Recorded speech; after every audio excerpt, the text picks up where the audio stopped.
J'aime beaucoup ce genre de vidéo qui explique les petites ficelles d'une passion. Ce genre de petits détails que l'on ne remarque pas de prime abord, mais qui de prime abord sont les plus détails.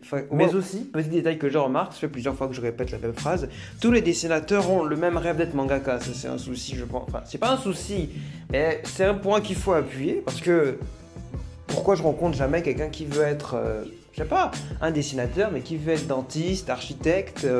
Moi, je trouve que voilà, ce serait novateur, ce serait une approche plutôt innovante du métier de dessinateur et de la passion. Pourquoi on ne mettrait pas en avant les dessinateurs dentistes? Ça peut être sexy, imaginez. Mais je m'égare. Du coup, je vous explique le contexte de la vidéo. Le protagoniste du jour, au cours de la vidéo, nous explique les ficelles d'une page de manga qui s'est exercé à faire. Perspective, de droite à gauche, de haut en bas, ce sont des techniques qu'un apprenti mangaka se doit de connaître et d'apprendre. Pour preuve, au cours de mes essais, que vous pouvez d'ailleurs aller voir sur Instagram, essais de mes planches, j'ai tenté l'expérience et tout ce qu'il dit est vrai. Une planche égale à un travail colossal. Alors imaginez sur une dizaine de pages hebdomadairement, c'est normal que certains mangaka enchaînent les pauses depuis des semaines, des mois, des années. Après, avec de l'expérience, ça rentre forcément tout seul. Évidemment. Mais c'est comme tout, ça met du temps et ça demande un travail de fou. Surtout au niveau des personnages qui doivent être identifiables, iconiques, mais aussi vendeurs, car ils sont quand même l'image du manga.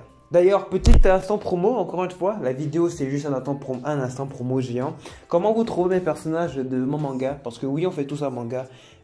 Aujourd'hui, si tu fais pas un manga, si tu fais pas du rap, si tu n'es pas beau, si tu fais pas de la muscu, t'es pas à la mode. Ah, désolé, mais il faut avoir au moins un de ces 4 points si tu veux être quelqu'un aujourd'hui. Oui, du coup, n'hésitez pas, si vous voulez. Enfin, ça dépend de votre beau vouloir. Je ne vous force pas. Mais s'il vous plaît. Oui. Alors, mes personnages sont vendeurs ou pas? Bref, être mangaka, même si au Japon, c'est rien dans le sens où c'est des artisans, plus ou moins. Là où ailleurs, ils sont vus comme des génies qui ont révolutionné l'art de raconter et narrer des histoires. Et eux, là-bas, c'est des employés de plus qui ne sont pas des auteurs.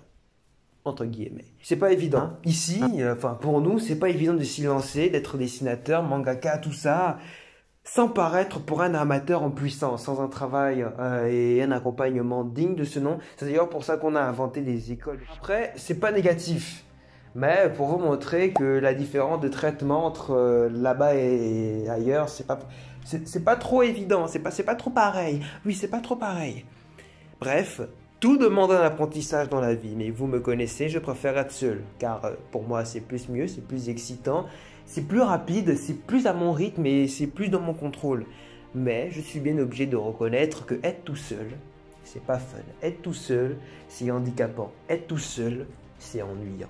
Du coup, je vous conseille de vous rapprocher de personnes qui partagent la même passion que vous. D'ailleurs, c'est ce que j'ai décidé de faire aujourd'hui avec la création du collectif. Le collectif, mais qu'est-ce que c'est?